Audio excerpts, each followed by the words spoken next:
Assalamualaikum warahmatullahi wabarakatuh. Salam petani muda milenial.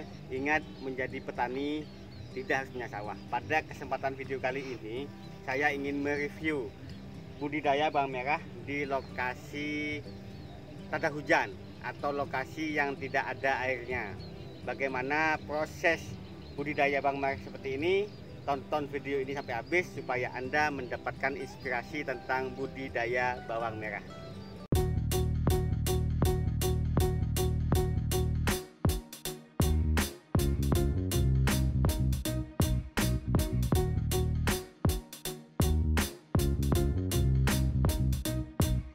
Terima kasih bagi Anda yang telah menonton channel Petani Muda Milenial.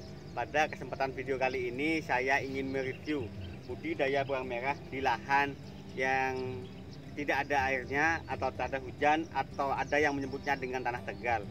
Di sini adalah lokasi luasnya kira-kira 8.000 meter persegi yang belum pernah ditanami budidaya bawang merah. Dan ini adalah uji coba pertama kali. Ini adalah tanaman pertama untuk budidaya bawang merah di lokasi ini.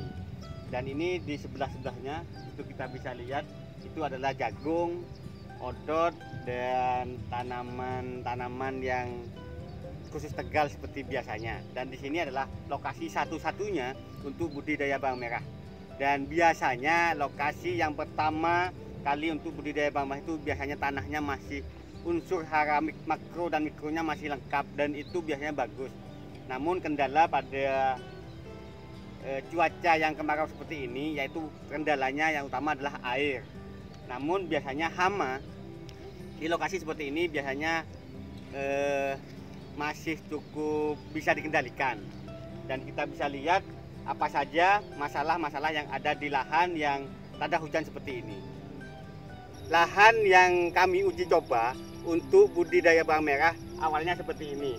Lahan ini adalah bekas tanaman tebu yang sudah lama tidak terawat, akhirnya seperti ini. Ini tanah tegal atau tanah tada hujan yang tidak terawat hingga gulma sampai tumbuhnya tingginya hampir sama seperti saya seperti ini. Dan ini sudah beberapa tahun tidak terawat. Nah, lahan yang akan kita eksperimen berikut ini hasilnya setelah diolah seperti yang akan kita lihat seperti ini. Nah, setelah diolah, persiapan budidaya bawang merah lahannya seperti ini. Sebelum tanam budidaya bawang merah, tanah ini ditanami padi terlebih dahulu supaya keadaan tanahnya bisa rata. Dan ini sudah ditanami bawang merah, usianya sudah 2 hari. Dan kita akan lihat lebih dekat lagi jarak tanamnya berapa. Seperti ini. Ini jarak tanamnya 19 kali 19. Lahan tanahnya seperti ini. Nah, kendala di lahan ini adalah air. Air tidak ada. Ini menggunakan mesin. Mesin yang dibutuhkan untuk mengairi sawah ini perkiraan 1 kali pengairan itu membutuhkan kira-kira 20 liter solar. Jadi ini perkiraan 100.000 sampai 150.000. Dan bedengannya itu sama seperti bedengan yang kita buat di lokasi sawah biasa. Ini adalah bedengan lebarnya 2 meter dengan kedalaman got adalah 40 cm dan juga ke bawahnya juga 40 cm, sampingnya 40, dalamnya 40 cm. Kita bisa lihat lebih sini. Ini adalah got yang kita buat untuk budidaya ini. Jadi lahan tada hujan ini dibuat sama seperti di sawah, cuma airnya kita ngambil di sungai. Nah, sungai sebelah sana, di sebelah sana ada sungai, dan itu luasnya lahan ini adalah 8.000 meter persegi. Bibit yang dibutuhkan adalah 800 kilo atau 8 kuintal. Bagi teman-teman, tonton terus channel Petani Muda Milenial, akan saya update terus lahan tada hujan untuk budidaya bawang merah ini. Apa masalahnya, terus kendalanya apa, solusinya apa, dan berhasilkah budidaya bawang ini? Tonton terus di channel Petani Muda Milenial. Ini luas lahan yang sebelum diolah dan ini rencana mau diolah juga untuk budidaya bawang merah ke depannya.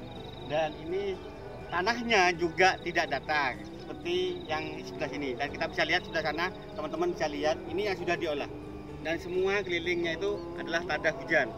Jadi kita akan bereksperimen pada lahan yang tada hujan, dan untuk budidaya bawang merah ini apakah berhasil atau tidak akan kami update terus di channel Petani Muda Milenial. Struktur tanahnya seperti ini, keras. Terus kalau kita lihat dipecah seperti ini, warnanya hitam. Dan ini untuk budidaya bawang merah biasanya bagus untuk ke warna, karena kandungan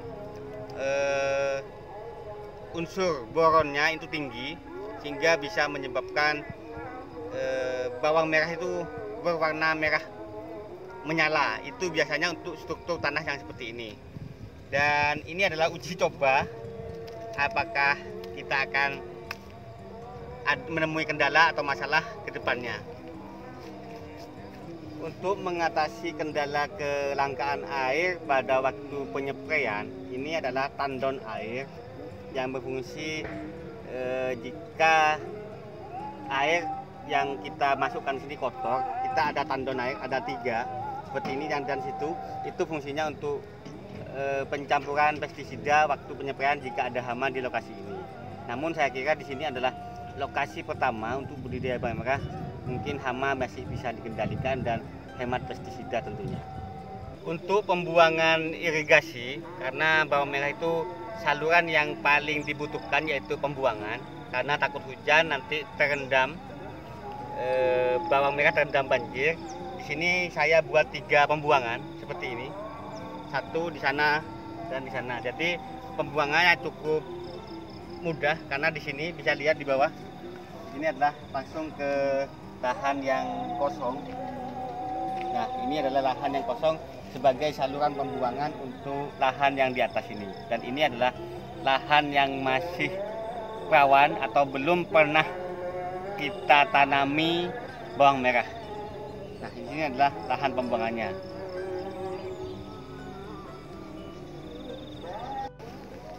Perlu diingat, tanah yang dibutuhkan untuk budidaya bawang merah yaitu pH-nya 6-7.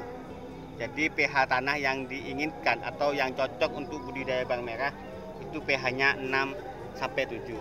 Dan ini kemarin pH-nya 5. Dan saya perlakukan pemberian pupuk organik yaitu kotoran hewan, yaitu kambing yang sudah difermentasi dengan luasan 8.000 meter persegi ini. Saya kasih 1,5 ton atau 1.500 kilo untuk menaikkan pH tanah ini menjadi pH standar. Jadi perlakuan tanah di lokasi ini cukup lama, karena lahan yang lokasi ini adalah tanah tegal bekas tanaman tebu. Setelah tebu kita tanami padi, dan setelah padi ini baru kita buat bedengan seperti ini untuk budidaya bawang merah. Nanti ke depan kalau ini hasilnya bagus, akan kita tanami bawang sampai 3 kali di kuartal tahun 2020 ini. Mudah-mudahan bisa berhasil dan bisa bermanfaat lebih banyak lagi. Kendala yang kami hadapi pada budidaya bawang merah di tanah tegal ini yang paling utama adalah air. Air kita ngambil di daerah sini menggunakan mesin. Nah, di situ adalah sungai yang sepanjang tahun tetap ada atau tetap mengalir. Kita ngambil menggunakan mesin ke lokasi ini. Dan yang kedua adalah batu-batu seperti ini. Ini adalah batu, tidak sama seperti di sawah, banyak batunya seperti ini. Dan yang ketiga yaitu adanya ayam. Ayam itu biasanya main ke lahan ini kalau kita tidak menjaga di pagi atau di sore hari. Dan kendala yang ketiga yaitu setelah masuk airnya itu cepat kering seperti ini. Ini padahal kemarin sudah disiram, sorenya sudah cepat kering seperti ini. Dan kendala yang keempat yaitu gulmanya, pertumbuhannya sangat cepat. Karena tanaman ini di lokasi ini gulmanya kemarin banyak sekali, dan itu bukan hanya gulma biasa tapi gulma yang berbatang keras. Jadi banyak pongkot kayu atau gulma yang cukup keras. Seperti itu. Nah, di sini adalah lokasi untuk mengambil air menggunakan mesin pompa seperti ini. Nah, di sini cukup besar airnya. Nah, ini sepanjang tahun tetap ada. Jadi lokasi tadi cukup menaikkan air dari lokasi ini.